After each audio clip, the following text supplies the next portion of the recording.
Hello，大家好，这里是演员新之助。然后今天这个手柄呢是换一对天然毛摇杆，还有更换黑神话悟空的外壳。然后这个老哥还单独买了一个金色的装饰条和一套金色的按键，他让我给他换上，但是我装上去之后，我发现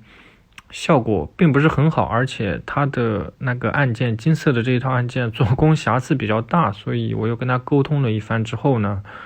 就还是用 BO5 加的那个按键，然后就跟大家分享一下吧。